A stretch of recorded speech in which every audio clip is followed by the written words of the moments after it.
بسم الله الرحمن الرحيم يسبح لله ما في السماوات وما في الأرض الملك القدوس العزيز الحكيم هو الذي بعث في الأميين رسولا منهم يتلو عليهم آياته ويزكيهم ويعلمهم الكتاب والحكمة وإن كانوا من قبل لفي ضلال مبين وآخرين منهم لما يلحقوا بهم وهو العزيز الحكيم ذلك فضل الله يؤتيه من يشاء والله ذو الفضل العظيم مثل الذين حملوا التوراة ثم لم يحملوها كمثل الحمار يحمل أسفارا بئس مثل القوم الذين كذبوا بآيات الله والله لا يهدي القوم الظالمين رب اشرح لي صدري ويسر لي أمري واحلل عقدة من لساني يفقه قولي والحمد لله رب العالمين والصلاة والسلام على سيد الأنبياء والمرسلين وعلى آله وصحبه ومن استنى بسنته إلى يوم الدين اللهم اجعلنا منهم ومن الذين آمنوا وعملوا الصالحات وتواصوا بالحق وتواصوا بالصبر آمين يا رب العالمين ثم أما بعد once again আসসালামু আলাইকুম ওয়া রাহমাতুল্লাহি ওয়া বারাকাতুহু ইনশাআল্লাহ তাআলা আমি এই ক্ষুদ্র সময়টুকু আপনাদের সাথে ব্যয় করতে চাই আর এই সময়টুকু আপনাদের এবং আমার নিজের উপকারের জন্য সূরা জুমআ নিয়ে ব্যয় করতে চাই। সাধারণভাবে বলতে গেলে আমরা আল্লাহ সুবহানাহু ওয়া তাআলার কিতাব আল কুরআনকে গ্রহণ করি একটি জ্ঞানের বই বা বুক অব নলেজ হিসাবে। যখন আমরা এই বইটিকে পথ নির্দেশনার বই বলি তখন এটা বলতে আসলে কি বোঝায় তা আমরা মূল্যায়ন করতে ব্যর্থ হই। এটা বলতে আসলে বোঝায় আমাদের দৈনন্দিন জীবনযাপনের জন্য এই বইতে আছে গুরুতর প্রায়োগিক এবং প্রাসঙ্গিক উপদেশ। আর যখন আল্লাহ তাআলা কথা বলেন তিনি শুধু অতীত হয়ে যাওয়া কোনো বিমূর্ত পৃথিবী নিয়ে কথা বলেন না, তিনি আজকের পৃথিবী নিয়েও কথা বলেন। এটা আমাদের দৈনন্দিন জীবনের সাথে ঘনিষ্ঠভাবে সম্পর্কযুক্ত আর এই হেদায়েত গ্রন্থের উপদেশ আমাদের প্রয়োজন। আজকের দিনে আপনি যখন কোনো সমস্যায় পড়েন আর আপনার দরকার কিছু উপদেশ বা পরামর্শর, তখন আপনি এই পৃথিবীর সবার কথা ভাবেন কিন্তু আল্লাহর কথা ভুলে যান। আপনি চিন্তা করেন না যে আল্লাহর কাছ থেকে আমার কিছু উপদেশ দরকার আছে। আল্লাহর বই বিশ্বাসীদের জন্য উপদেশ গ্রন্থ। আমরা আমাদের প্রাত্যহিক জীবনে জড়িয়ে পড়ি, সমস্যায় আক্রান্ত হই, তারপর প্রতি কয়েক ঘন্টা পর পর আল্লাহর কাছ থেকে পথ নির্দেশনা চাওয়ার জন্য আমাদের ডাকা হয়। আমরা তার পথ নির্দেশনা প্রার্থনা করি, তারপর আমরা তার বই থেকে কিছু অংশ তেলাওয়াত করি। একজন বিশ্বাসীর জীবন এমনই। কিন্তু কোরআন থেকে আমাদের এত দূরত্ব তৈরি হয়েছে যে যেসব কাজ আমাদেরকে আল্লাহর নিকটবর্তী করার কথা, যেমন সালাত আদায়, আর সালাত হলো আল্লাহর প্রতিষ্ঠান যা বিশ্বাসীদেরকে আল্লাহর বইয়ের সাথে সম্পর্কযুক্ত করে রাখে। কারণ সালাতের সবচেয়ে লম্বা সময় ব্যয় করা হয় দাঁড়ানো অবস্থায়, আর দাঁড়ানো অবস্থায় আমরা কি করি? আমরা কোরআন তেলাওয়াত করি। এভাবে সালাত বিশ্বাসীদেরকে কোরআনের সাথে সম্পর্কযুক্ত করে। কিন্তু আমরা এমন একটা সময় বাস করছি যখন আমাদের অনেকেই কোরআন থেকে বিচ্ছিন্ন। আমরা জানি না এর ভাষা সম্পর্কে, আর এই বইয়ের খুব সামান্যই আমরা মুখস্থ করেছি। তাই এটা বলাই যায় যে এই বইয়ের মাঝে মানুষের পার্থিব ও আধ্যাত্মিক নিরাময়ের যে ঔষধ আল্লাহ দিয়ে রেখেছেন তা থেকে আমরা উপকৃত হতে পারছি না। অথচ এই ঔষধ আল্লাহ সুবহানাহু ওয়া তাআলা দিয়ে দিয়েছেন প্রতিদিন একাধিকবার এর থেকে সুফল নেয়ার জন্য।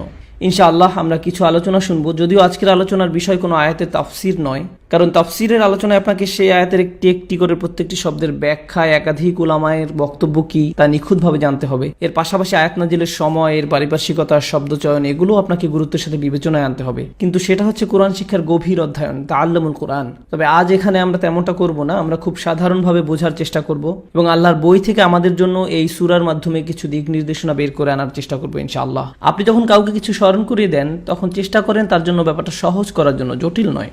তখন তারা এটা উপলব্ধি করতে পারবে আর কোরআনকে সাদরে গ্রহণ করতে সমর্থ হবে। আর কোরআনের সৌন্দর্য এখানেই যে বোঝার গভীরতার প্রেক্ষিতে একই সময় এটা খুব সহজ, আবার একই সময় এটা বেশ জটিল। আর এটা নির্ভর করছে আপনি এখান থেকে কি খুঁজছেন তার উপরে। আপনি যতই এই বইয়ের গভীরে যাবার চেষ্টা করবেন আপনি যেতেই থাকবেন, কারণ এই জ্ঞানের গভীরতার কোনো সীমা নেই।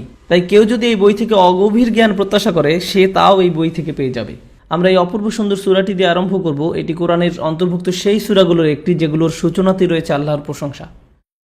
সাব্বাহা লিল্লাহি মা ফিস সামাওয়াতি ওয়া মা ফিল আরদ, অথবা ইউসাব্বিহু লিল্লাহি মা ফিস সামাওয়াতি ওয়া মা ফিল আরদ। আল্লাহর প্রশংসা দিয়ে শুরু হয় বলে এই আয়াতগুলোকে একসঙ্গে বলা হয়ে থাকে মুসাব্বিহাত বা আল মুসাব্বিহাত। এগুলো সবই মাদানী সূরা। আর এই সূরাগুলোতে একটা সাধারণ বৈশিষ্ট্য লক্ষ্য করা যায়, আর এই বৈশিষ্ট্যটা হচ্ছে আল্লাহ তার কথা আরম্ভ করেন এই বলে যে সৃষ্টির প্রতিটা বস্তু আল্লাহর অনন্যতার ঘোষণা দিচ্ছে। আর এটা বলার ঠিক পরেই আল্লাহ যে বিষয়টা উপস্থাপন করেন তা হলো মানুষ। এই প্রতিটা সূরাতে এই একই সাধারণ বৈশিষ্ট্য পরিলক্ষিত হয়। এই সূরাগুলোর প্রত্যেকটি শুরু হয় সৃষ্টির সকল বস্তুর আল্লাহর নৈপুণ্যতা ঘোষণার মাধ্যমে, আর এর পরের আয়াত থেকে শুরু হয় আমাদেরকে নিয়ে, অর্থাৎ মানুষ নিয়ে আলোচনা ও কথাবার্তা।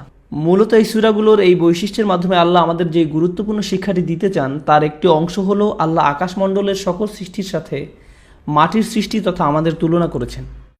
এই দুইয়ের মাঝে কোনটি সৃষ্টি হিসাবে অপরটির তুলনায় অনন্য বা অন্য কথায় অধিক তাৎপর্যপূর্ণ আল্লাহর নিজের দৃষ্টিতে?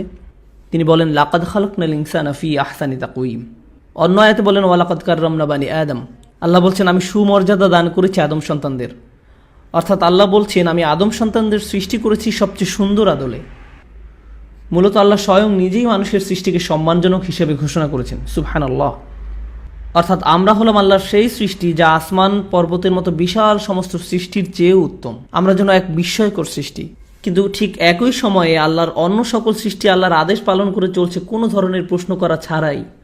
অন্য যে কোনো সৃষ্টি আল্লাহ আসমান ও জমিনকে বলেন আতাইনা তাওয়ান আও কারহান, আসো আমার সামনে আসো এবং আত্মসমর্পণ করো, সেটা তোমার পছন্দ হোক কি অপছন্দ। আর তারা বলে আতাইনা তাইন, আমরা আপনার কাছে আত্মসমর্পণ করলাম। তারা আল্লাহর কাছে পূর্ণরূপে আত্মসমর্পণ করে। কিন্তু সৃষ্টির সর্বোত্তম সৃষ্টি মানুষকে যখন আল্লাহ আদেশ করছেন পূর্ণরূপে আত্মসমর্পণের জন্য, তখন কি হচ্ছে?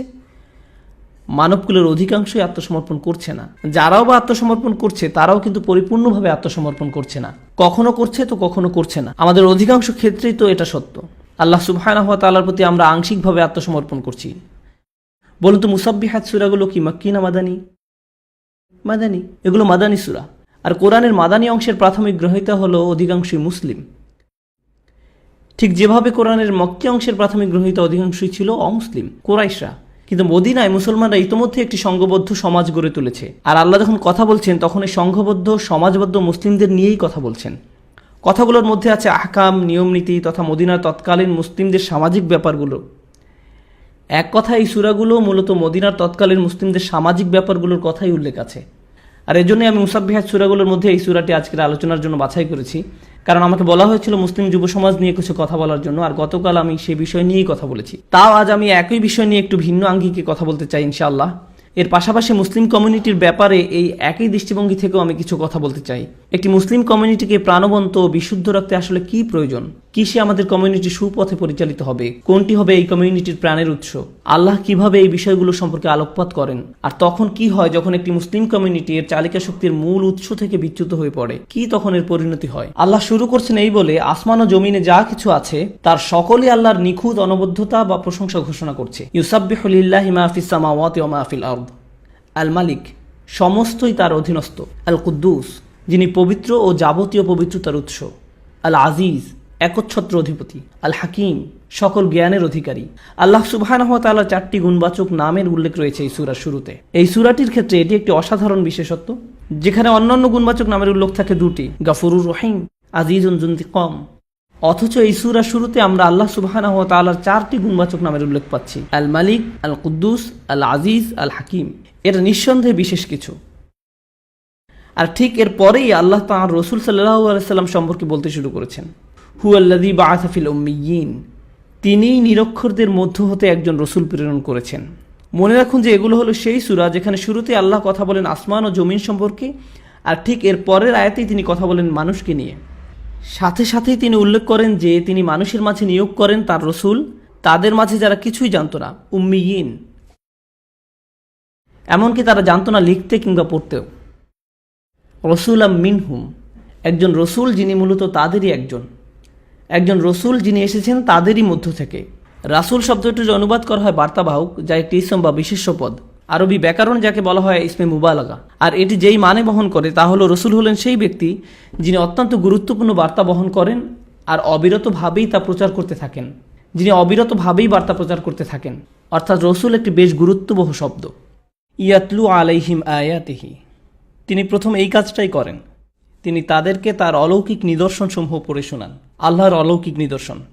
আগের আয়াতে আল্লাহর যে নাম উল্লেখ করা হয়েছিল তা হলো রাজা, আল মালিক।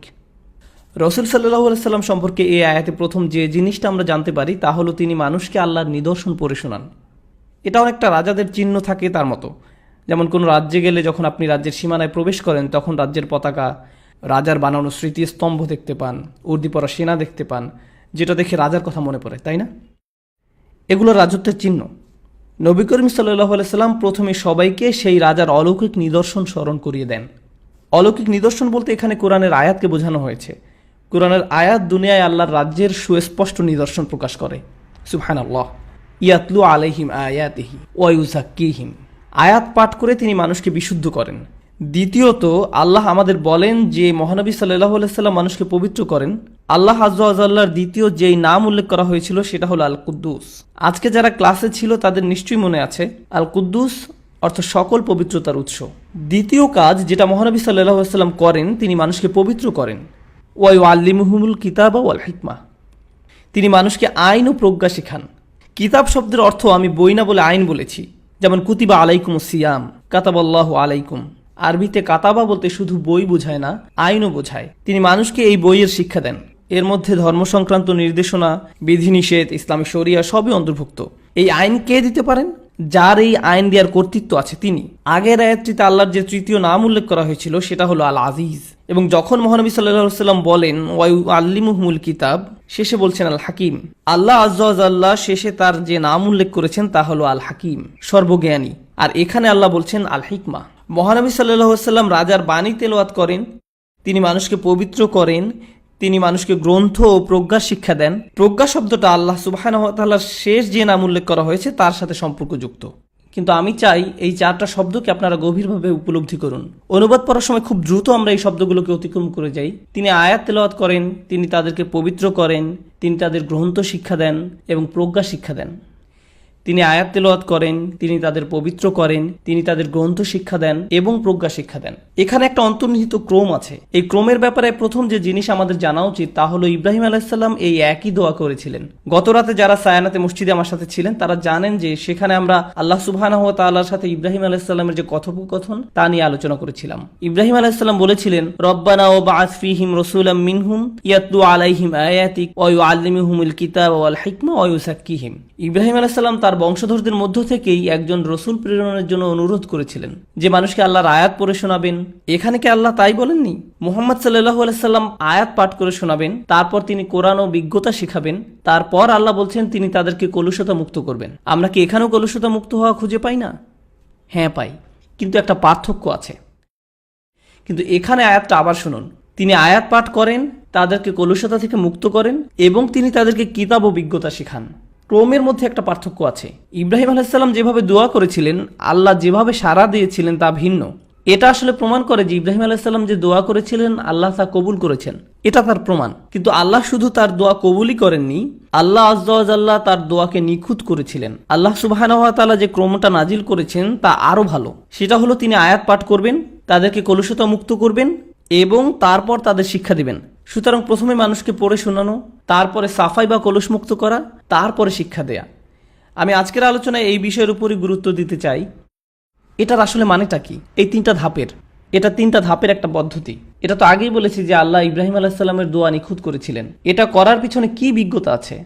এর পিছনে বেশ কিছু কারণ আছে। প্রথমটা হলো ইসলামের দাওয়াত, যেটা সবার হৃদয়কে নাড়া দেবে। এমনকি যারা তাদের মেয়ে শিশুকে জ্যান্ত কবর দিত, এটা তাদের হৃদয়কেও নাড়া দিয়েছিল। তারা অনেক খারাপ মানুষ ছিল, পরবর্তীতে তারাই অসাধারণ মানুষে পরিণত হয়েছিলেন। কোন জিনিস তাদের মধ্যে এমন পরিবর্তন ঘটালো? তাদের এই পরিবর্তন কিভাবে হয়েছিল? দুইটা জিনিস সেটা করেছিল। এটা ছিল মহানবী সাল্লাল্লাহু আলাইহি সাল্লামের চরিত্র এবং তার সাথে পৃথিবীর বুকে শোনা সবচেয়ে আশ্চর্যজনক বাণী যুক্ত হয়েছিল। সেটা হলো আল কোরআন, আল্লাহর বাণী, তাই না? এই দুইটা জিনিস একসাথে, মুহাম্মদ সাল্লাল্লাহু আলাইহি সাল্লামের অসাধারণ চরিত্র এবং তার সাথে কোরআন। আয়াতটা যদি আবার তেলাওয়াত করি, এটাতে বলা হয়েছে হুয়াল্লাযী বাআসা ফিল উম্মিয়িনা রাসূলা। মহানবী সাল্লাল্লাহু আলাইহি সাল্লামের কথা কি উল্লেখ করা হয়েছে? তার কথা উল্লেখ করা হয়েছে। আল্লাহ তাদের মধ্য থেকে একজন নবী প্রেরণ করেন। সুতরাং নবীর কথা উল্লেখ করা হয়েছে। এর ঠিক পরবর্তীতে কি উল্লেখ করা হয়েছে? ইয়াতলু আলাইহিম আয়াতিহি। সুতরাং মুহাম্মদ সাল্লাল্লাহু আলাইহি সাল্লামের উল্লেখ করা হয়েছে এবং তারপরে কি উল্লেখ করা হয়েছে?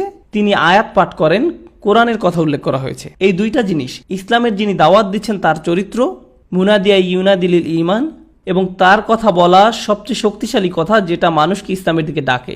যখন এই দুইটা জিনিস একত্র হয়ে যায় তখন সবচেয়ে খারাপের থেকে খারাপ মানুষও সবচেয়ে ভালোর চেয়ে ভালো হতে পারে। যদি কারো মধ্যে একরত্তি পরিমাণও ভালো থেকে থাকে তাহলেও সেটা বের হয়ে আসবে। যখন এই দুইটা জিনিস একসাথে হয় তখন আল্লাহ তার ইসলামের দাওয়াতে মানুষকে প্রভাবিত করার ক্ষমতা দিয়ে দেন। আজকের দিনেও কি এই দুইটা জিনিসের একসাথে হওয়া প্রয়োজন নয়? সুবহানাল্লাহ। আমাদের এমন দায়ী প্রয়োজন যারা উন্নত চরিত্রের অধিকারী। তারা শুধু তাদের কথায় সকলের জন্য আদর্শ নয়, বরং তাদের কাজেও। সর্বোপরি যখন তারা কথা বলে তখন কি নিয়ে কথা বলে? কোরআন। ইয়াতলু আলাইহিম আয়াতিহি। মুহাম্মদ সাল্লাল্লাহু আলাইহি সাল্লাম প্রথমে এই কাজটাই করেছিলেন। তিনি মানুষকে আল্লাহর অলৌকিক বাণীর সাথে পরিচয় করিয়ে দিয়েছিলেন। আল্লাহর বাণী মানুষের উপর যেমন প্রভাব হয় আর কারো কথার তেমন প্রভাব হয় না, কারো কথারই না। এটাই দাওয়াতের মূল উপাদান যেটা আল্লাহ সুবহানাহু ওয়া তাআলার কিতাবে ব্যাখ্যা করা হয়েছে। সুতরাং প্রথম কাজ হলো মানুষকে আল্লাহর বাণীর সাথে পরিচয় করিয়ে দেয়া। যদি আল্লাহর বাণী সম্বন্ধে কিছু জেনে থাকেন তাহলে এটা নিশ্চয়ই জানেন যে আল্লাহ একই বিষয়ে বিভিন্নভাবে বলেছেন। কারণ দুনিয়ায় অনেক ধরনের মানুষ আছে। একজন হয়তো একভাবে বুঝবে কিন্তু আরেকজন আরেকভাবে। কোনো কৃষক কৃষিকাজ সম্বন্ধে কিছু শুনলে হয়তো সাথে সাথে বুঝে যাবে, কিন্তু কোনো ব্যবসায়ী ব্যবসা সম্বন্ধে শুনলে সেটা অনুধাবন করতে পারবে। কোনো যুবক যৌবন সম্বন্ধে বললে বুঝতে পারবে। আল্লাহ সুবহানাহু ওয়া তাআলারও এমন বিভিন্ন ধরনের শ্রোতা আছে এবং তাই তিনি এত বিভিন্নভাবে বলেছেন। আমাদের দেশের, আমাদের সম্প্রদায়ের পরবর্তী যে দায়ী আসবে তাদের আদর্শ আচরণ এমনই হওয়া উচিত। আমাদের ইসলামের দায়ী দরকার যারা মানুষকে ইসলামের দিকে ডাক দিবে এবং তারা জানবে যে কোরআনের বাণীকে কিভাবে মানুষকে জানাতে হয় এবং আল্লাহর বাণীকে পরিবেশনের সময় কিভাবে সৌন্দর্যমণ্ডিত করতে হয়। সর্বোপরি আমাদের চরিত্রবান হতে হবে। ইয়াতলু আলাইহিম আয়াতিহি। এখন এমনটা ঘটার পরে আল্লাহর বাণী মানুষকে প্রবলভাবে নাড়া দিল, আক্ষরিক অর্থেই নাড়া দিল। এরপরে কোন জিনিসের উল্লেখ আছে? ওয়া ইউযাক্কিহিম। তিনি তাদের কলুষতা থেকে মুক্ত করেন, তিনি তাদের পরিশুদ্ধ করেন। এখানে যৌক্তিক ক্রমটা কি? এখানে কলুষতা থেকে মুক্ত করার কথা বলা হয়েছে, এটার অর্থ আসলে কি? কখন কোনো জিনিস পরিষ্কার করার দরকার হয়? যখন এটা ময়লা থাকে। আমরা কোনো ময়লা জিনিসকেই তো পরিষ্কার করি। তাই যখন এই আয়াত তারা শুনলেন তারা নিজেদের কথাই ভাবলেন। নিজেদের কথা ভেবে তারা এটা অনুধাবন করলেন যে তাদের চরিত্রে, তাদের জীবন, তাদের কাজে, তাদের কথায় এমন কিছু আছে যা নোংরা, কিছু জিনিস আছে যা ময়লা। সে ময়লা যেমনই হোক না কেন তাদের কাছে সেটা খারাপ লাগলো, কিন্তু শুধু খারাপ লাগাই যথেষ্ট নয়। আপনি এমন অনেক খুতবা শুনেছেন যখন ইমাম কোরআনের আয়াত পাঠ করছেন এবং আপনার খারাপ লেগেছে, কারণ আপনি আপনার মধ্যে নোংরাটাকে অনুধাবন করেছিলেন, তাই না? আপনার নিজেকে কলুষিত মনে হয়েছিল, কিন্তু এটাই যথেষ্ট নয়। এর পরবর্তীতে কোনো পদক্ষেপ নিতে হবে। আপনার নিজেকে পরিষ্কার করতে হবে। আপনি কিছুক্ষণ চিন্তা করলেন, খারাপ লাগলো, কিন্তু যেমন ছিল তেমনই থেকে গেলেন। সেটা নিজেকে পরিশুদ্ধ করা নয়, সেটা এই পদ্ধতির প্রথম ধাপ। এবং প্রায়শই আমরা আমাদের সম্প্রদায়ে এই প্রথম ধাপেই থেমে যাই। আমরা মানুষকে স্মরণ করিয়ে দিই এবং তারপর থেমে যাই। মানুষকে স্মরণ করিয়ে দেওয়ার পরের ধাপটাই বেশি কঠিন, পরিশুদ্ধ করা, এবং এটা করতেই বেশি সময় প্রয়োজন। ঠিক যেমনটা কোনো কাপড় ময়লা হলে আপনারা শুধু ধুয়েই রেখে দেন না, কাপড়টাকে ঘষতে হয়, এটাকে পরিষ্কার করতে বেশি সময় দিতে হয়, এটা করতে সময় লাগে। আমাদের চরিত্রের ময়লা পরিষ্কার হতেও সময় নেয়। এবং মহানবী সাল্লাল্লাহু আলাইহি সাল্লামের জীবনে এটা ঘটেছিল সোহবা এর মাধ্যমে। এটা ঘটে আসলে সঙ্গীর মাধ্যমে। আপনি জানেন কালিমা পাঠ করার আগে সাহাবীরা একদম সাধারণ মানুষই ছিলেন। কেউই কালিমা পাঠ করার সাথে সাথেই সুপারম্যান হয়ে যাননি। এটা এভাবে ঘটে না। তারা অ্যালকোহল পান করত। ইসলামে আসার আগে তারা কেউ কেউ জিনার সাথেও জড়িত ছিলেন। আল্লাহ তাদের পুরস্কৃত করুন, কারণ ইসলামে আসার সাথে সাথেই তাদের সব পাপ ক্ষমা করে দেওয়া হয়েছিল, ঠিক কিনা? সুবহানাল্লাহ। ওনারা সবচেয়ে ভালোর চেয়েও ভালো, কিন্তু তাদেরও রাতারাতি রূপান্তর ঘটেনি। আল্লাহর বাণী তাদেরকে নাড়া দিয়েছিল। এটাকে যদি আমাদের সময়ের প্রেক্ষাপটে চিন্তা করি, কোনো ব্যক্তি আল্লাহর কিতাবের বাণী শুনলেন এবং কালিমা পাঠ করে মুসলিম হলেন, তার মানে কি এই যে ইতিমধ্যে সেই সব কলুষতা থেকে মুক্ত হয়ে গেছে? না, এর চেয়ে বেশি কিছু করার আছে। তারা সবচেয়ে বড় পদক্ষেপটা নিয়েছেন, তাই না? ইউযাক্কিহিম। এটা ঘটে সঙ্গীর মাধ্যমে। তারা ছিলেন রাসূল সাল্লাল্লাহু আলাইহি সাল্লামের সঙ্গী। অনবরত তারা পরামর্শ শুনেছেন, কিভাবে নিজেকে আরো ভালো করা যায় সেই ব্যাপারে পদক্ষেপ নিয়েছেন।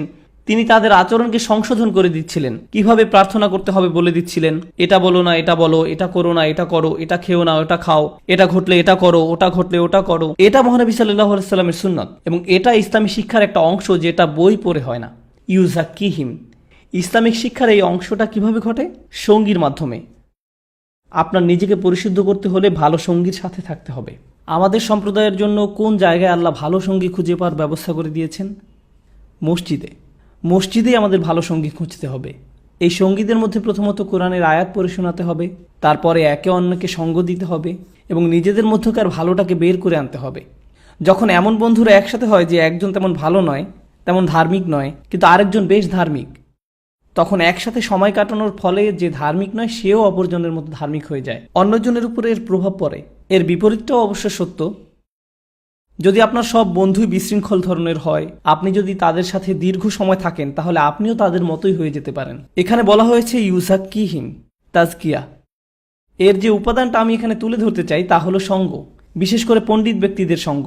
যদি আপনার সম্প্রদায়ের কোনো পণ্ডিত ব্যক্তি থেকে থাকেন, তাহলে কিভাবে তার সঙ্গী হওয়া যায় তা খুঁজে বের করুন। তাদের সাথে বসুন, তাদের সাথে সময় ব্যয় করুন। তারা যদি কোনো হালাকার ব্যবস্থা করে সেটাতে অংশগ্রহণ করুন। তাদের সাথে বসুন, তাদের সাথে সময় ব্যয় করুন। তাদের রাতের খাবারের জন্য বাসায় দাওয়াত দিন। আপনার সম্প্রদায়ের সেই জ্ঞানী ব্যক্তির সাথে পারিবারিক সম্পর্ক গড়ে তুলুন। এটা খুবই জরুরি। এটা নিজেকে পরিশুদ্ধ করার একটা অংশ। ভালো সঙ্গ, ইউজাক্কিহিম। এটাই কি যথেষ্ট? যদি এটাই যথেষ্ট হতো তাহলে এর বেশি আরও কিছু থাকতো না। তিনি আয়াত পাঠ করেন, তিনি তাদের পরিশুদ্ধ করেন এবং তারপরে আল্লাহ বলছেন তিনি তাদের গ্রন্থ এবং বিজ্ঞতা শিক্ষা দেন। সুতরাং পরের ধাপটা হলো শিক্ষা। ক্লাসে যাওয়া, হালাকায় বসা, শেখা, নোট নেয়া, স্মরণ রাখা, তাজবিদ পাঠ করা, তাফসির পাঠ করা, ফিকহ শিক্ষা করা, আকীদা শিক্ষা করা, হালাকায় বসা, পড়াশোনা করা, শেখা। এই পদ্ধতিতে শেখা শুরুতে না শেষে? এটা শেষে আসে। অধিকাংশ সময় এমন হয় যে আমরা শিখছি কিন্তু আল্লাহর বাণী আমাদের তখনও নাড়া দেয়নি। আমরা আরও ভালো সঙ্গী খুঁজছি না। আমাদের বন্ধুরা বিশৃঙ্খল, আমাদের সঙ্গীরা বিশৃঙ্খল, আমরা যেভাবে সময় ব্যয় করি সেটা ভীষণ বিশৃঙ্খল, কারণ আমরা শেখার ব্যাপারে বেশি সচেতন। আপনারা কি জানেন আমাদের আগে এক জাতি ছিল যারা শেখার ব্যাপারে সবচেয়ে সচেতন ছিল, অন্য কোনো ব্যাপারে নয়? বনি ইসরাইল। তারা জ্ঞানের ব্যাপারে খুবই সচেতন ছিল। তারা এত জ্ঞানী ছিল যে আল্লাহ বলছেন অহুম ইয়ালামুন, অর্থাৎ তাদের জ্ঞান ছিল। ইয়া আরিফুনাহু, তারা মহানবী সাল্লাল্লাহু আলাইহি সাল্লামকে চিনতে পেরেছিল। এটা তাদের জ্ঞানেরই নমুনা, তাই না? মিন বাদি মা আকালুহু, তারা যে পরবর্তীতে এটা বুঝতে পেরেছিল, এটা তাদের জ্ঞানের সাক্ষ্য বহন করে। আয়াতের পর আয়াত আমাদের বলছে যে বনি ইসরাইলদের অনেক জ্ঞান ছিল। আতাইনাহুম মিন আয়াতিনা, আতাইনাহু আয়াতিনা হবে আসলে, ঠিক কিনা? সূরা আল আরাফে আমরা জানি যে তাকে আয়াত দেয়া হয়েছিল, তাকে জ্ঞান দেয়া হয়েছিল, তার অনেক জ্ঞান ছিল। ফানসালাখা মিনহা, অথচ সে তা পরিহার করে বেরিয়ে গেছে, ঠিক? সুতরাং তৃতীয় ধাপটা হলো শক্তিশালী শিক্ষা। ইউ আল্লিমু ইউখবিরুর মতো নয়, মানুষকে শুধুমাত্র একটা বই দেয়া। ইউ আল্লিমু হলো মানুষকে শিক্ষা দেয়া। এই শব্দে যে তাসদিদ আছে এটা হলো বাবে তাফঈল। আরবি ব্যাকরণের তালিম থেকে ইউ আল্লিমু শব্দটি এসেছে এবং এটা বোঝায় যে এই শেখাটা ধারাবাহিক, এটা বারবার ঘটতে থাকবে। নিয়মিত হালাকায় যাওয়া, নিয়মিত ক্লাস করা, নিয়মিত বিদ্বান ব্যক্তিদের সাথে বসা, নিয়মিত প্রশ্ন করা, নিয়মিত পড়া। এখানে শেখার ধারাবাহিকতার কথা বলা হয়েছে। আল্লাহ এটা বলেননি যে ইউতিহিমুল ইলম, নবী করিম সাল্লাল্লাহু আলাইহি সাল্লাম মানুষকে জ্ঞান দেন। আল্লাহ এটা বলেন নাই। আল্লাহ বলছেন ইউআল্লিমুহুমুল কিতাব, অর্থাৎ তিনি মানুষকে বই শিক্ষা দেন। সুতরাং এটার মধ্যে পার্থক্য আছে। এটা 3 ধাপের একটা পদ্ধতি। প্রথম ধাপ হলো ইসলামের দাওয়াত, এবং আপনাদের কি মনে আছে আমরা এর আগে কোন কার্যকর দাওয়াতের কথা বলেছিলাম? এটা ছিল স্বয়ং কোরআন। আল্লাহর গ্রন্থকে খুব কার্যকরভাবে উপস্থাপন করতে হবে। আল্লাহর গ্রন্থ মানুষের হৃদয়কে যেভাবে নাড়া দেয় আর কিছুই তার মতো পারে না। আল্লাহ আজ্জা ওয়া জাল্লা বলছেন এটা কোনো পর্বতের উপর নাজিল করা হতো তাহলে কি ঘটতো? যদি আমি এই কোরআন পাহাড়ের উপর অবতীর্ণ করতাম তবে তুমি দেখতে যে পাহাড় বিনীত হয়ে আল্লাহর ভয়ে বিদীর্ণ হয়ে গেছে। এটাই হলো কোরআন। আল্লাহর বাণী যেটা শুনে ওমর বিন খাত্তাব রাদিয়াল্লাহু তাআলা আনহু, যিনি নিজের কন্যা সন্তানকে জ্যান্ত কবর দিয়েছিলেন, তিনিও পালিয়ে গিয়েছিলেন। ইসলাম ধর্ম গ্রহণ করার আগে আল্লাহর বাণী শুনেই তিনি কাবা থেকে পালিয়ে গিয়েছিলেন। তিনি শুনেই পালিয়ে গিয়েছিলেন। তার উপর এত প্রভাব পড়েছিল। তুফাইল বিন আমর আদ-দাউসি কোরআন তেলাওয়াত শোনা মাত্র ইসলাম ধর্ম গ্রহণ করেছিলেন। উতবা ইবনে রাবিয়া ছিলেন ইসলামের শত্রু। মহানবী সাল্লাল্লাহু আলাইহি সাল্লামকে ভীষণ ঘৃণা করতেন। হামিম আস-সাজদা তেলাওয়াত করে শোনানো হয়েছিল তাকে, এবং তিনি ইসলাম গ্রহণ না করলেও কাঁদতে শুরু করেছিলেন। সুবহানাল্লাহ, কাফিরদের উপরেও কোরআনের কি প্রভাব ছিল। সুতরাং এটা খুবই শক্তিশালী একটা জিনিস। আল্লাহর বাণীর ক্ষমতাকে অবমূল্যায়ন করা উচিত নয়। যাই হোক, আল্লাহ বলছেন তিনি মানুষকে গ্রন্থ এবং প্রজ্ঞা শিক্ষা দেন। ওয়া ইন কানু মিন ক্বাবলু লাফি যালালিম মুবিন, এর পূর্বে তারা স্পষ্টতই বিভ্রান্তিতে ছিল। তারা ছিল পথহারা। তারা একটা গোলমেলে অবস্থার মধ্যে ছিল। আপনারা একটা মজার ব্যাপার জানেন, এই ইউনাইটেড স্টেটে এমন অনেক সম্প্রদায় আছে যারা তাদের মধ্যকার জ্ঞানী ব্যক্তিদেরকে, ইমামকে বা কোনো বক্তা বক্তব্য দিতে আসলেই জিজ্ঞেস করে যে আমাদের কি করা উচিত। আমরা খুবই দিশেহারা। আল্লাহ এখানে বলছেন তোমরা আগে বিভ্রান্ত ছিলে, কিন্তু এখন সবকিছু সহজবোধ্য করার জন্য কোরআন পাঠানো হয়েছে। এটা কি সুস্পষ্ট নয়? এই 3 ধাপের পদ্ধতিটা খুবই সাধারণ, শুধু এটাকে অনুসরণ করো, এটাকে প্রাতিষ্ঠানিক রূপ দাও। এখানে প্রশ্ন করা যেতে পারে যে এটা কিভাবে করব, এটা করতে হলে আমাদের কার সাহায্য লাগবে, আমাদের মসজিদে এটা কিভাবে বাস্তবায়ন করা যাবে, এই প্রকল্পে কোন ধরনের মানুষ সাহায্য করতে পারবে। আল্লাহ সুবহানাহু ওয়া তাআলার বাণীকে যুবক সমাজের কাছে পরিবেশন করার প্রকল্প নিন। মহিলাদের হালাকায় এটা উপস্থাপন করুন, বয়স্কদের কাছে উপস্থাপন করুন, যারা ইংরেজি বলতে পারে না তাদের কাছে তাদের ভাষায় উপস্থাপন করুন, সর্বস্তরে উপস্থাপন করুন। মানুষ আমাদের কাছে আসবে এটা আশা করা উচিত নয়। আমাদের মানুষের কাছে যেতে হবে, এটা আমাদের শিখতে হবে। এমনটা বলবেন না যে আমরা আমাদের একটা অনুষ্ঠান আয়োজন করেছিলাম কিন্তু কেউ আসলো না। না না না না না, আমাদের তাদের কাছে যেতে শিখতে হবে। মহানবী সাল্লাল্লাহু আলাইহি সাল্লাম নিজের বাসায় থেকে সেখানে মানুষকে আসার দাওয়াত দিতেন না, সেটা ছিল একেবারেই শুরুতে। তিনি মানুষকে রাতের খাবারের জন্য ডাক দিতেন, সেটাতে কাজ হলো না। তারপর তিনি কি করলেন? তিনি মানুষের কাছে যাওয়া শুরু করলেন। আমাদের আজকের মুসলিম উম্মতের মধ্যেও এমনটাই করতে হবে। ইয়াতলু আলাইহিম আয়াতিহি ওয়া ইউযাক্কিহিম ওয়া ইউআল্লিমুহুমুল কিতাবা ওয়াল হিকমা ওয়া ইন কানু মিন ক্বাবলু লাফি যালালিম মুবিন ওয়া আখারিনা মিনহুম লাম্মা ইয়ালহাকু বিহিম। খুবই শক্তিশালী একটা আয়াত। এবং তারা ছাড়াও আরো অনেকে আছে, মানে আরবরা ছাড়াও, সাহাবারা ছাড়াও আরো অনেকে আছে যারা এখনো তাদের পর্যায়ে যুক্ত হয়নি।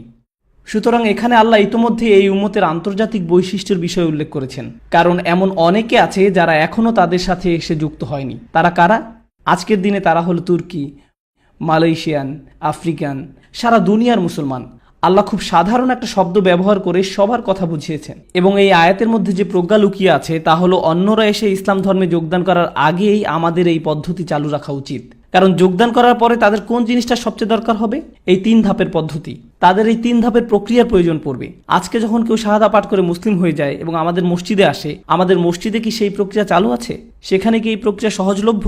সেখানে কি কোরআনের আয়াতকে ব্যাখ্যা করা হয়? আজকে কি মিম্বার থেকে দাওয়াত দেওয়া হয়েছে? যদি হয়েও থাকে তারপরে কি তাদের সঙ্গ দেওয়ার ব্যাপারটা নিশ্চিত করা হয়েছে যেন তারা নিজেদের পরিশুদ্ধ করতে পারে? এই পদ্ধতি কি প্রাতিষ্ঠানিক রূপ পেয়েছে? এটা একটা ঐশিক ক্রম, এটা আমাদের দেয়া হয়েছে, এটা খুবই কার্যকর। এটা কার্যকর করা হলে যে কোনো সম্প্রদায়ের জন্যই খুবই শক্তিশালী একটা সমাধান। এবং অবশ্যই এই কৌশল অনেক উদ্ভাবনী পর্যায়ে কার্যকর করা যায়, কিন্তু মূল নীতিমাল আশ্চর্যজনক। ওয়াহুয়াল আজিজুল হাকিম, এবং তিনি সর্বময় ক্ষমতার অধিকারী, সর্বজ্ঞানী। যালিকা ফাদলুল্লাহি ইউতিহি মাইয়াশা, এটা আল্লাহর পক্ষ থেকে অনুগ্রহ এবং তিনি এটা যাকে ইচ্ছা দেন। এখানে অনুগ্রহটা হলো মহানবী সাল্লাল্লাহু আলাইহি সাল্লাম। তিনি যে পদ্ধতি ব্যবহার করতেন সেটা, তার পদ্ধতিটা কি ছিল? সেটা ছিল ইয়াতলু আলাইহিম আয়াতিহি ওয়া ইউযাক্কিহিম ওয়া ইউআল্লিমুহুমুল কিতাবা ওয়াল হিকমা। তিনি তাদের কাছে পাঠ করেন আয়াতসমূহ, তাদেরকে পবিত্র করেন এবং শিক্ষা দেন কিতাব ও হিকমাত। এটাই আল্লাহর পক্ষ থেকে অনুগ্রহ এবং তিনি এটা যাকে ইচ্ছা দান করেন। এর অর্থ হলো আমাদের এটা উপলব্ধি করতে হবে যে এই আয়াতগুলো ক্ষুদ্র কোনো বিষয় নয়, এগুলো আল্লাহর অনুগ্রহ। তিনি এটা যে কাউকে দিতে পারতেন, কিন্তু তিনি এটা আমাদের দিয়েছেন। ইউতিহি মাইয়াশা ওয়াল্লাহু যুল ফাদলিল আযীম। সবকিছুই আল্লাহর অধিকারে রয়েছে, তার কাছেই অনুগ্রহ করার চূড়ান্ত ক্ষমতা। এরপরে তিনি যারা এই কার্যধারা হারিয়েছে তাদের কথা বলছেন। কারা এই মানুষগুলো? বনি ইসরাইল, যাদের উপরে তাওরাতের বোঝা দেয়া হয়েছিল, তারাই সেই উদাহরণ। তাদেরকে আল্লাহর গ্রন্থ দেয়া হয়েছিল, তাদেরকে আয়াত দেয়া হয়েছিল, তাদের উচিত ছিল আয়াত পাঠ করা, নিজেদের পরিশুদ্ধ করা, শিক্ষা দেয়া, কিন্তু তারা সেটা বহন করেনি। কিভাবে সেই বোঝা বহন করতে হবে তার রূপরেখা ইতিমধ্যেই দেওয়া হয়েছে, তাই না? আমি আর সেটা পুনরাবৃত্তি করব না, কারণ এটা ইতিমধ্যেই আপনাদের মনে গেঁথে যাওয়া উচিত। তারা সেই বোঝা বহন করেনি। কামাসালিল হিমারি ইয়াহমিলু আসফারা, এটা যেন গাধার পিঠে বইয়ের বোঝা, তাদের পিঠে বইয়ের স্তূপ। এটা তেমন মানুষের মতো যাদের কাছে অনেক জ্ঞান আছে, বা তারা অনেক ফতোয়ার ওয়েবসাইটে ঢুকতে পারে, হাদিস, কোরআন বা তাফসীর খুঁজে দেখে, কিন্তু এর কোনোটাই গ্রহণযোগ্য নয়, কারণ এটা অনেকটা গাধার পিঠে বইয়ের বোঝার মতো। তারা নিজেদের পরিশুদ্ধ করেনি, আল্লাহর আয়াত তাদের নাড়া দেয়নি। আর আল্লাহর আয়াত যখন তাদের সামনে পাঠ করা হয় তাদের ঈমান বেড়ে যায়। এর কিছুই সেখানে ঘটেনি। যেখানে আয়াত পাঠ করা হলে তাদের ঈমান বৃদ্ধি পাওয়ার কথা, সেখানে তাদের সাথে এমনটা ঘটে না। এটা তাদের কাছে শুকনা জ্ঞান, এটা শুধু কোনো মজার একটা তথ্য বা বক্তব্য দেওয়ার সময় আওড়ানোর জন্য শেখার বিষয়। তারা আল্লাহর আয়াতকে এর মধ্যেই সীমাবদ্ধ করে ফেলেছে। সুবহানাল্লাহ। তাই এখানে আল্লাহ বলছেন তারা সেই বোঝা বহন করেনি। কামাসালিল হিমারি ইয়াহমিলু আসফারা, সেই গাধার মতো যার পিঠে বইয়ের বোঝা। বিইসা মাসালুল কওমিল্লাযীনা কাযযাবু বিআয়াতিল্লাহ, এই কথাগুলো ভয় পাওয়ার মতো। কি জঘন্য সেই জাতির উদাহরণ। আল্লাহ এখানে বনী ইসরাইলদের কথা বলেননি, তিনি বলেছেন জাতি। তিনি এখানে একটা জাতিবাচক শব্দ ব্যবহার করেছেন। আর যখন তিনি এটা সাধারণ জাতিবাচক শব্দ ব্যবহার করেন, এর মানে কি জানেন? এর মানে হলো এটা হবে যে কেউ যারাই এই কাজটি করে। কি জঘন্য সেই জাতির উদাহরণ! আল্লাহ এখানে বনী ইসরাইলদের কথা বলেননি, তিনি বলেছেন জাতি। তিনি এখানে একটা জাতিবাচক শব্দ ব্যবহার করেছেন। কি জঘন্য সেই জাতি যারা আল্লাহর আয়াতকে মিথ্যা সাব্যস্ত করে। তারা আল্লাহর আয়াতের সাথে সুবিচার করেনি, তারা আল্লাহর আয়াত নিয়ে সত্য কথা বলেনি। আল্লাহ আমাদেরকে ক্ষমা করুন যেন আমরা তেমন না হই। আল্লাহু লা ইয়াহদিল কওমাজ জালিমিন। যারা আল্লাহর গ্রন্থকে যথার্থ মূল্য দিতে পারে না, তাদের চূড়ান্ত শাস্তি কি? যখন আল্লাহ তাদের গ্রন্থ দিয়েছিলেন, কিভাবে এর শিক্ষাকে জীবনে, সমাজে, সম্প্রদায়ে কার্যকর করতে হবে তাও বলে দিয়েছিলেন, দোজখে শাস্তি পাওয়ার আগে তাদের শাস্তি হলো আল্লাহ তাদেরকে পথ দেখাতে অস্বীকার করেছেন। কারণ আল্লাহ তাদের পথ প্রদর্শন করেছিলেন এবং তারা সেটার যথার্থ মূল্যায়ন করেনি। তাই আল্লাহ বলছেন আল্লাহু লা ইয়াহদি, আল্লাহ কোনো ভ্রান্ত জাতিকে পথ প্রদর্শন করেন না। আল্লাহ তাদের দিয়েছিলেন এবং তারা এর যথার্থ মূল্য দেয়নি, তাই সেই দরজা বন্ধ হয়ে গেছে। এই কারণেই আল্লাহ যখন আমাদের কোনো উপহার দেন, আমাদের উচিত সেটার যথার্থ মূল্যায়ন করা। আমরা মন থেকে আল্লাহর কাছে চাই যে তিনি যেন আমাদের তাঁর গ্রন্থের পথ নিদর্শন করেন, মহানবী সাল্লাল্লাহু আলাইহি ওয়াসাল্লামের সুন্নাতের যথার্থ মর্ম উপলব্ধি করার তৌফিক দান করেন। কুল ইয়া আইয়ুহাল্লাযীনা হাদু, ইহুদি সম্প্রদায়কে বলে দিন, কুল ইয়া আইয়ুহাল্লাযীনা হাদু। সেই সময় ইহুদি সম্প্রদায়কে বলতে বলা হয়েছে, ইন জাআনতুম আন্নাকুম আউলিয়াউ লিল্লাহ, যদি তোমরা নিশ্চিত হয়ে থাকো যে আল্লাহ তোমাদের রক্ষা করবেন, তোমরা আল্লাহর খুব কাছের, তোমরা আল্লাহর প্রিয় বন্ধু। আর এটা খুব সুন্দরভাবে আগের আয়াতের সাথে সম্পর্কযুক্ত। আপনারা খেয়াল করে থাকবেন যে যখন কোনো সম্প্রদায়ের ধর্মের সত্যিকারের ভাবার্থটাকে হারিয়ে ফেলে এবং ভাষা জ্ঞানই শুধু অবশিষ্ট থাকে, তখন যেখানে আল্লাহর প্রতি ভয় থাকার কথা সেখানে একটা শূন্য অনুভূতি হয়। যেখানে আল্লাহর প্রতি সশ্রদ্ধ ভয় থাকার কথা, যেখানে অবিরত আল্লাহকে স্মরণ করার তাড়না থাকার কথা, সেখানে যখন আল্লাহকে ভয়, স্মরণ কোনোটাই অবশিষ্ট থাকে না, যখন একটা সম্প্রদায়ের কোনোটাকেই গুরুত্ব দেওয়া হয় না, তখন একটা জিনিস অবশিষ্ট থাকে, আর তা হলো মিথ্যা অনুমান। কারণ আল্লাহর সত্যিকারের ভালোবাসা, ভয়, স্মরণ আর সেখানে নেই, পাত্রটা ফাঁকা। তাই অন্য জিনিস সেই পাত্রটাকে ভর্তি করে। এর মধ্যে অন্যতম জিনিস হলো আমল, মিথ্যে আশা। অন্যতম মিথ্যে আশা হলো আমি যত খারাপই হই না কেন, অন্তত আমি লা ইলাহা ইল্লাল্লাহু মুহাম্মাদুর রাসূলুল্লাহ সাল্লাল্লাহু আলাইহি ওয়াসাল্লাম বলেছি, তাই আমি যা ইচ্ছা তাই করতে পারি। আমার একটা মদের দোকান আছে, কিন্তু এই কাজটা তত খারাপও নয়। অন্তত আমি কালিমা বলি, অন্তত আমি আমার আয়ের অর্ধেক রমজান মাসে মসজিদে দেই। আস্তাগফিরুল্লাহিল আযীম। আপনি আপনার মদের দোকানে টাকা মসজিদে দিচ্ছেন, সেই মসজিদে আরো কত ফিতনার জন্ম দিবে কোনো ধারণা আছে কি আপনার? আপনারা কি জানেন ইসলাম ধর্ম প্রবর্তনের আগে বন্যায় কাবাঘর ক্ষতিগ্রস্ত হয়ে গিয়েছিল এবং কুরাইশরা কাবাকে পুনর্নির্মাণ করার জন্য অর্থ সংগ্রহ করছিল। তারা মদ, পতিতাবৃত্তি ও জুয়া থেকে টাকা নিতে অস্বীকার করেছিল। হেরা তো হলো মুশরিক, মুশরিকরাই এমন করেছিল। আর আমাদের সময় আমাদের না বলতে হলে যুদ্ধ করতে হয় যে আমরা এইসব আয়ের উৎস থেকে টাকা নিব না। আর সেই দাতা তখন বলেন, আপনি এটা কি বলছেন? আমি দান করছি কারণ এটা আমার জান্নাতে যাওয়ার টিকিট। আমি টাকা দিচ্ছি যেন আমি আমার হারাম ব্যবসার মালিক হওয়ার জন্য ভালো বোধ করতে পারি। এমনটাই ঘটে। সুবহানাল্লাহ। আমরা এখন এই পর্যায়ে উপনীত হয়েছি। সুতরাং তারা ধারণা করে যে তারা আল্লাহর আউলিয়া। আল্লাহ বলছেন মিন দুনিন নাস, অন্য মানুষদের তুলনায় তোমরা বিশেষ দল, তোমরা সেই দল যাদের আল্লাহ সত্যিই ভালোবাসেন। যদি এটাই তোমাদের ধারণা হয়ে থাকে, ফাতামান্নাউল মাউত, তবে মৃত্যু কামনা করো, তবে বিনা দ্বিধায় মৃত্যু কামনা করো। বিশ্বাসীরা যারা সত্যি আল্লাহকে বিশ্বাস করেন, যারা সত্যি হৃদয় ঈমান অনুভব করেন, কুরআনে উল্লেখ করা তাদের অন্যতম একটি দোয়া কিভাবে শেষ হয়েছে জানেন? খুবই চমৎকার একটা দোয়া, ওয়া তাওয়াফানা মাআল আবরার, আমাদেরকে ধার্মিক হিসাবে মৃত্যু দান করুন। এটা মৃত্যু চেয়ে দোয়া, কিন্তু কি ধরনের মৃত্যু? ধার্মিক হিসেবে। আল্লাহ বলছেন তোমরা যদি সত্যিই ততটা ধার্মিক হয়ে থাকো, যদি তোমরা আল্লাহর বন্ধু হয়ে থাকো, তবে তোমাদের কি কামনা করা উচিত? ধার্মিক হিসেবে মৃত্যু কামনা করো। যদি তোমরা এতটাই নিশ্চিত হয়ে থাকো যে জান্নাত তোমাদের জন্য অপেক্ষা করছে, যেখানে গেলে পাবে অসীম বাগান, গ্যালারি, সমুদ্র তীরের সম্পত্তি, সরোবরের ধারার জমি, যেখানে কোনো ট্যাক্স দিতে হবে না, কোনো পাওনা টাকা পরিশোধ করতে হবে না, কেউ সেখানে বৃদ্ধ হবে না, সেখানে কোনো হেলথ ইন্স্যুরেন্স নেই, এইসব কোনো সমস্যা সেখানে নেই, তবে কেন তোমরা এখানে সময় নষ্ট করছো? তোমাদের জন্য তো জান্নাত নিশ্চিত। যাও আল্লাহর কাছে চাও যেন দ্রুত তোমাদেরকে সেখানে নিয়ে যান। তোমরা কেন এখানে থাকতে চাও? এবং বাসা ভাড়া, জমির টাকা, গাড়ির টাকা দিতে হবে, এমনকি খাবার রান্না পছন্দ না হলেও সেটাই খেতে হবে। তোমরা কেন অপেক্ষা করে আছো? যাও আল্লাহর কাছে চাও যেন দ্রুত তোমাদের সেখানে নিয়ে যান। যদি তোমরা এতটাই নিশ্চিত হয়ে থাকো যে তোমরা আল্লাহর বন্ধু, তারা যে প্রতারণা করে আল্লাহ সেটা দিয়েই তাদেরকে ডাক দিয়েছেন। আপনারা কি খেয়াল করেছেন যে মিথ্যা আশা তাদের ভুলিয়ে রেখেছে? তারা ভাবে তাদের দুনিয়াতে ভালো হবে এবং আল্লাহ তাদের এত ভালোবাসেন যে তারা এখানে পার্টি করতে পারবে এবং পরকালেও পার্টি করতে পারবে। আমরা সব করতে পারবো কারণ আল্লাহ আমাদের বন্ধু, এটা একটা মিথ্যে আশা। এমনকি এটা কোনো বিশ্বাসী মানুষের অন্তরে প্রবেশ করতে পারে যদি সে মহানবী সাল্লাল্লাহু আলাইহি সাল্লামের পদ্ধতি, আল্লাহর গ্রন্থের সাথে সুসম্পর্ক না রাখে। সুতরাং ইন কুনতুম সাদিকিন, যদি তোমরা সত্যবাদী হয়ে থাকো তবে এটার কামনা করো। ওয়ালা ইয়াতামান্নাউনাহু আবাদা, তারা এটা কখনোই কামনা করবে না। বিমা কদ্দামাত আইদিহিম, কখনোই না। কেন তারা এটা কামনা করবে না? যদিও তারা নিশ্চিত যে তারা আল্লাহর বন্ধু, কিন্তু তাদেরকে এটা করতে বললে জানেন কেন তারা এটা করবে না? কারণ তাদের হাত যেটা ভবিষ্যতে পাঠিয়েছে, সোজা বাংলা এটা বোঝা একটু কঠিন। আমার হাত কি ভবিষ্যতে পাঠিয়েছে? এটার মানে আমি ইমেইলের পরিভাষা ব্যাখ্যা করতে পারি। যখন আপনি সেন্ড বাটন চাপ দেন, তারপরে আপনি কি ইমেইলটা ফিরিয়ে আনতে পারেন? এটা সামনে গেছে, এটা অগ্রসর হয়ে গেছে, আপনার ইমেইল সামনে চলে গেছে। যখন আপনি এই দুনিয়ার কোনো কাজ করেন, এটা আক্ষরিক অর্থে অগ্রসর হয়ে গেছে। এটা চলে গেছে আমাদের দুই কাঁধের উপরের দুই হার্ড ড্রাইভে। সেখানে দুইটা হার্ড ড্রাইভ আছে, ঠিক কিনা?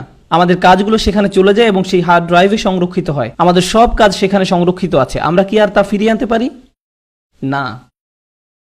তারা জীবনে অনেক খারাপ কাজ করেছে এবং সব কাজের প্রমাণ সেখানে আছে।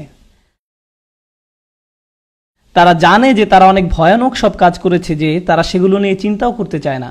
আর এটাই ফাসিকের মনস্তত্ত্ব। এটাকে বুঝতে হবে, এটা খুবই গুরুত্বপূর্ণ বিষয়। এটা নিয়ে কথা বলতে ইচ্ছা করছে না। আর এটাই ফাসিকের মনস্তত্ত্ব। যখন কেউ আল্লাহর অবাধ্যতায় ভীষণ নিমজ্জিত থাকে আর তার জন্য তার রাতে ঘুম আসার একমাত্র উপায় হলো সেটা নিয়ে চিন্তা না করা, আর এটাই ফাসিকের মনস্তত্ত্ব। যদি কেউ তার সাথে মৃত্যু নিয়ে পরকালে কি ঘটবে সে বিষয়ে কথা বলে, তখন তারা বলে আমি এটা শুনতে চাই না, এটা নিয়ে কথা বলতে ইচ্ছা করছে না। এটা এতই ভীতিপ্রদ যে তারা এই বিষয় থেকে দূরে থাকাই শ্রেয় মনে করে। আপনারা কি জানেন, যখন সিংহ আক্রমণ করতে আসে কিন্তু উট পাখি পালাতে পারে না, তখন সে কি হাস্যকর কাজটা করে? মাটির মধ্যে মাথা ঢুকিয়ে দেয়। আমি বাস্তবতার সম্মুখীন হতে চাই না, এই বিষয়ে আমি কোনো লেনদেন করতে চাই না। এখানে বেশ আছি, বাস্তবতার উপেক্ষা করে খুব ভালো আছি। এমনটাই ঘটে যখন কেউ পাপে ভীষণভাবে নিমজ্জিত থাকে। আমি বরং এটাই বিশ্বাস করি যে আল্লাহ আমাকে ভালোবাসেন এবং আমি আল্লাহর বন্ধু। আর যখন কেউ তার এই ধাপ্পার বিষয়ে স্মরণ করিয়ে দেয়, তখন তার উত্তর হয় আমি এসব শুনতে চাই না, এ বিষয়ে কথা বলতে ভালো লাগছে না। এটাই ফাসিকের আচরণ। এই মানুষগুলো এই পরিমাণ অসৎ, এটা আমাদের সম্প্রদায়েও ঘটতে পারে, এমনকি আমাদের পরিবারেও। অনেক সময় যখন আপনি বলেন যে আল্লাহ আমাদের কত ভালোবাসেন, আল্লাহ আমাদের কিভাবে পুরস্কৃত করবেন, মানুষ আপনার কথা শুনবে।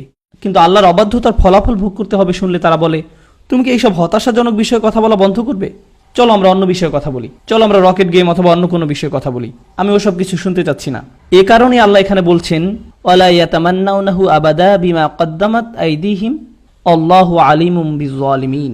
তারা নিজেদের কৃতকর্মের কারণে কখনো মৃত্যু কামনা করবে না। আল্লাহ জালেমদের সম্পর্কে সম্যক অবগত আছেন। আল্লাহ এই পাপীদের কথা সবই জানেন, তার কাছে সব হিসাব আছে। তারা কি করছে সে বিষয়ে তিনি অবহিত। তাদের আচরণ ভুল এবং তাদের কাজও। কুল, বলুন, ইন্নাল মাউতাল্লাযী তাফিরুনা মিনহু, যে মৃত্যু থেকে তোমরা পালাচ্ছ, যে মৃত্যু থেকে তোমরা দূরে থাকার চেষ্টা করছো, ফা ইন্নাহু মুলাকিকুম, সে মৃত্যুর সাথে তোমাদের একদিন সাক্ষাৎ হবেই। এটা তোমাদের সাথে সাক্ষাৎ করতে আসবে। তুমি সেই সাক্ষাৎ এড়াতে পারবে না, সেটা থেকে নিস্তার পাবে না। এমন অনেক সময় ঘটে যে স্কুলে ফলাফল দেওয়ার দিন আসলে বাচ্চা হাঁচি কাশির মতো ভাব করে বলে আমি যেতে চাই না, আমার তেমন ভালো লাগছে না। তারা এই সাক্ষাৎটাকে এড়ানোর চেষ্টা করতে পারে, কিন্তু কিছু সাক্ষাৎ আছে যা কেউ এড়াতে পারে না, কেউ সেটা থেকে নিস্তার পায় না। এটা তেমনই এক সাক্ষাৎ। ইন্নাকা কাদিহুন ইলা রাব্বিকা কাদহান ফামুলাকিহ, হে মানুষ, তুমি কঠোর পরিশ্রম করতে করতে তোমার রবের দিকে এগিয়ে যাচ্ছ। ওই যে একটা জিনিস আছে না, এসকেলেটর, যেটা সমান্তরালে কনভেয়ার বেল্টের মতো চলে, আপনিও তেমনই একটা কিছু। আপনি চান বা না চান আপনি সামনে যাচ্ছেন। আপনি পিছন ফিরে দাঁড়াতে পারেন, এদিক সেদিক তাকাতে পারেন, কিন্তু আপনি সামনেই এগিয়ে যাচ্ছেন। পিছনে যাওয়ার কোনো উপায় নেই। আপনি চান বা না চান আপনি সামনে যাচ্ছেন।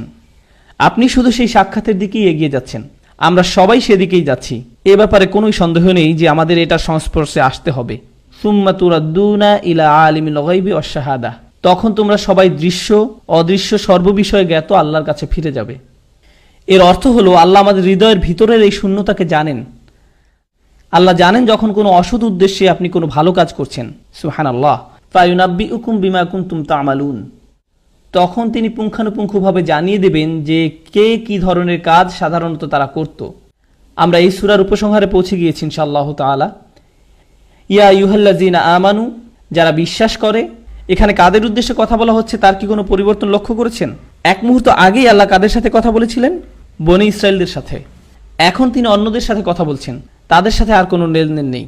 ভালো হয় তারা নিজেদের কাজের ব্যাপারে সতর্ক হলে। তারা ইতোমধ্যেই ব্যর্থ হয়েছে, তাই আল্লাহ এখন বিশ্বাসীদের সাথে কথা বলছেন যেন তারা বনী ইসরায়েলদের মতো ব্যর্থ না হয়।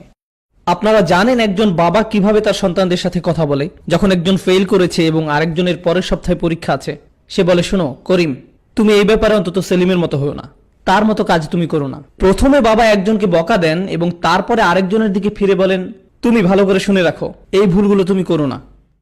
এখন আমাদের প্রভু সুবহানাহু ওয়া তাআলা অনেক বেশি আমাদের ভালো চান। বাবার চেয়ে আমাদের প্রতি আল্লাহর অনুগ্রহ ও শুভাকাঙ্ক্ষা অনেক বেশি পরিমাণের।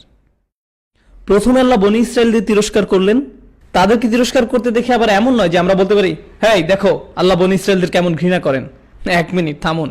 আল্লাহ আমাদের এজন্য বলেন নাই যে কারণ তারা অভিশপ্ত, আমাদের এজন্য বলেছেন যেন আমরা তাদের পথ অনুসরণ না করি। তাই আল্লাহ বলছেন, ইয়া আইয়ুহাল্লাযীনা আমানু ইযা নুদিয়া লিস-সালাত মি ইয়াউমিল জুমআহ, অর্থাৎ শুক্রবারে যখন নামাজের জন্য আজান দেওয়া হয়, ফাসআউ ইলা যিকরিল্লাহ। জুমার নামাজের সাথে এসবের কি সম্পর্ক? জুমার নামাজের সময় মহানবী সাল্লাল্লাহু আলাইহি সাল্লাম মানুষকে কোরআনের আয়াত পাঠ করে শোনান।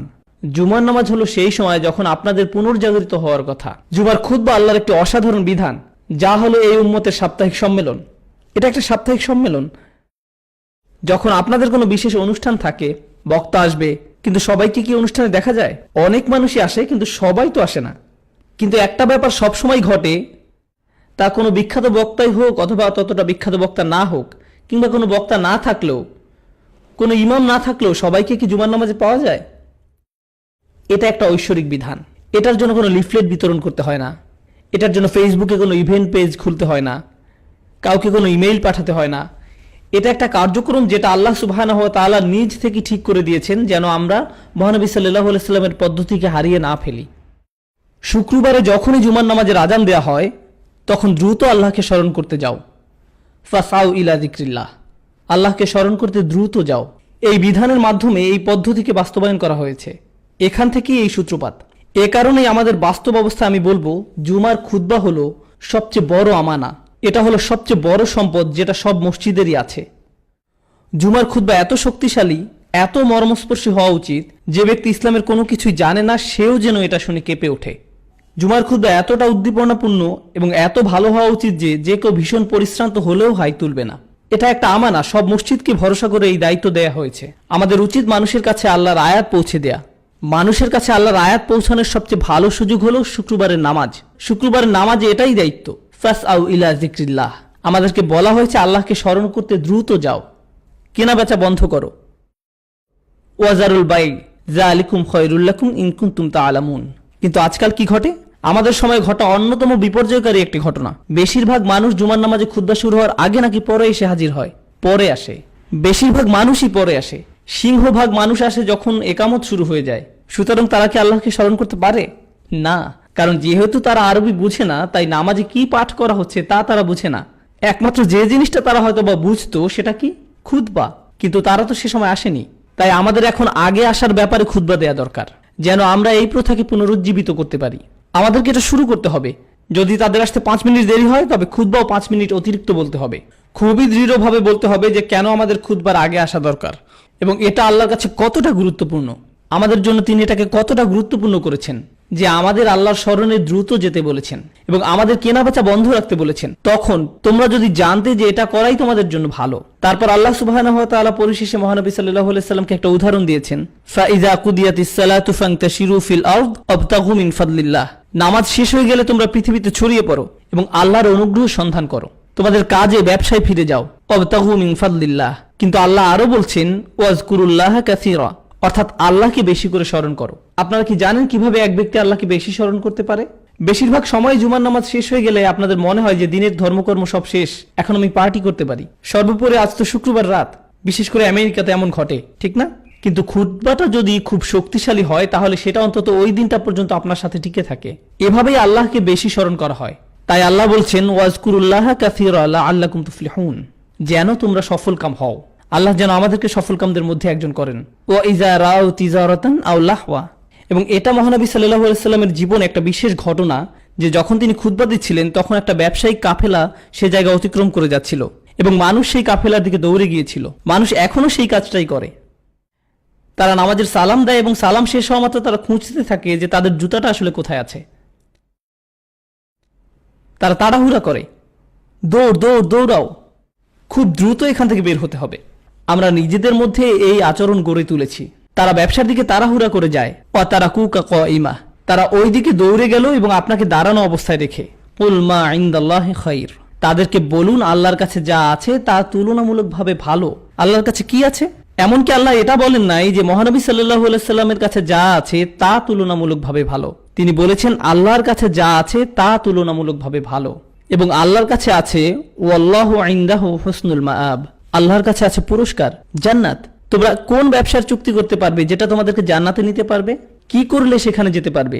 আসো তোমাদেরকে আরো ভালো কিছু দেখাই। কুল মা ইনদাল্লাহি খায়রুম মিনাল্লাহি ওয়া মিনাত তিজারা, এটা যে কোনো বিনোদন, যে কোনো সিনেমা যেটা শুরু হবে 2:45 আর জুমার নামাজ শেষ হবে 2:15। সুতরাং আপনার কাছে আছে মাত্র 30 মিনিট সময় সিনেমা হলে যাওয়ার জন্য। এটা তার চেয়ে ভালো, যে কোনো বিনোদনের চেয়েও ভালো। অমিনাত তিজারা শব্দটি যে কোনো ধরনের ব্যবসায়িক কর্মকাণ্ডকে বোঝায়। আল্লাহু খায়রুর রাজিকিন, এবং দুশ্চিন্তা করো না, তোমাদের ব্যবসার কোনো ক্ষতি হবে না জুমার নামাজে আসার জন্য, কারণ আল্লাহ বলছেন আল্লাহ হলো প্রদানকারীদের মধ্যে সবচেয়ে ভালো। ও আল্লাহু খায়রুর রাজিকিন। মানুষ কেন জুমার নামাজ পড়ে তাড়াহুড়া করে ফিরে যাওয়ার জন্য? অনতি বিলম্বেই নামাজ ঠিকমতো শেষ না করেই, কারণ তারা ভাবে তাদের রিজিক কমে যাবে। আল্লাহ এখানে বলছেন আসো, আল্লাহ আরো ভালো প্রদানকারী, আল্লাহ সবচেয়ে ভালো প্রদানকারী। সুবহানাল্লাহ। তাই পরিশেষে আমরা বলতে পারি, আর আমি প্রতিজ্ঞা করছি এটা বলার পরেই আমি শেষ করে দেব, এবং এই অংশে একটা আয়াত লাআল্লাকুম তুফলিহুন, অর্থাৎ আল্লাহকে বেশি করে স্মরণ করো যেন তোমরা সফলকাম হও। আমি মহানবী সাল্লাল্লাহু আলাইহি সাল্লামের একটা হাদিস বলতে চাই যেটাও এই একই শব্দ দিয়ে শেষ হয়। মহানবী সাল্লাল্লাহু আলাইহি সাল্লাম আমাদের বলছেন ইয়া আহলাল কুরআন লা তাতাওয়াসসাদুল কুরআন, হে কোরআনের সম্প্রদায়, কোরআনকে হালকা ভাবে নিও না, এটাকে আরাম করার উপায় বানিয়ে ফেলো না। ওয়াতলুহু হাক্কা তিলাওয়াতিহি আনা আল-লাইলি ওয়ান-নাহার, দিন এবং রাত সব সময় কোরআন পড়ো এবং অনুসরণ করো যেভাবে পড়া এবং অনুসরণ করা তার প্রাপ্য। তারপর তিনি বলছেন ওয়াবসুহু, একে ছড়িয়ে দাও, ওয়াতাগান্নাহু, একে সৌন্দর্যমণ্ডিত করো, ওয়াতাদাব্বারু ফীহি, গভীরভাবে একে নিয়ে চিন্তা করো, ইন্নাকুম তুফলিহুন, যেন তোমরা সফলকাম হতে পারো। হাদিসটা শুরু হয়েছে হে কোরআনের সম্প্রদায় বলে, ইয়া আহলাল কুরআন বলে। এটা বলা হয়নি যে ইয়া আইয়ুহাল্লাযীনা আমানু, ইয়া মা'আশারাল মুসলিমিন, না না না না না, ইয়া আহলাল কুরআন, হে কোরআনের সম্প্রদায়। আল্লাহর নবী আমাদেরকে কোরআনের সম্প্রদায় বলে সম্বোধন করছেন। এইভাবেই আমাদের সংজ্ঞায়িত হওয়া উচিত। এটা বলেই আজকের মতো আমি শেষ করছি। সুবহানাকাল্লাহুম্মা ওয়া বিহামদিক ওয়া আশহাদু আল্লা ইলাহা ইল্লা আনতা আস্তাগফিরুকা ওয়া আতুবু ইলাইক ওয়া আসসালামু আলাইকুম ওয়া রাহমাতুল্লাহি ওয়া বারাকাতুহু। আমার মনে হয় না প্রশ্নের উত্তর দেওয়ার মতো কোনো যোগ্যতা আমার আছে, কিন্তু আপনাদের যদি কোনো প্রশ্ন থেকে থাকে আর আমি যদি উত্তর দিতে পারি তাহলে আমি উত্তর দেব। Yes, go ahead.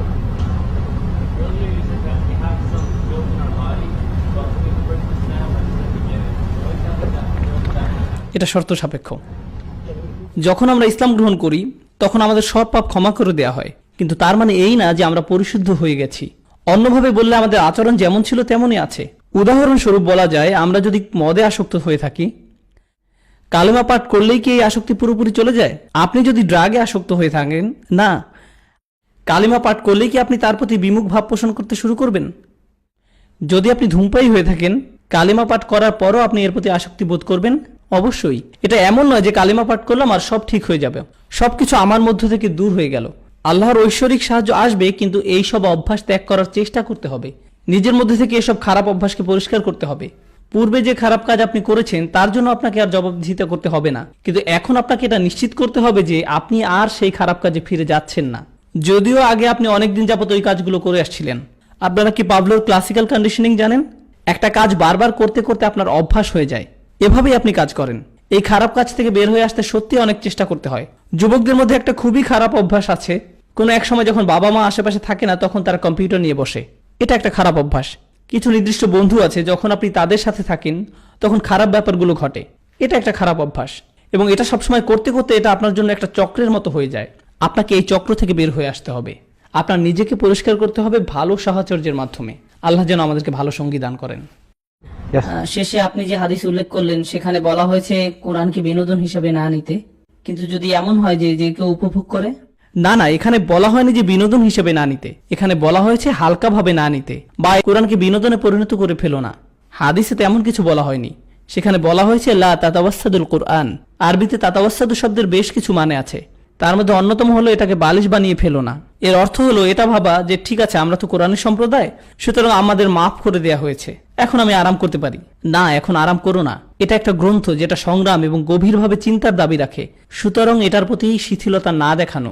অবশ্যই আমরা কোরআন তেলাওয়াত উপভোগ করি, কিন্তু তা সত্ত্বেও আমি এখানে বিনোদন শব্দটা ব্যবহার করব না।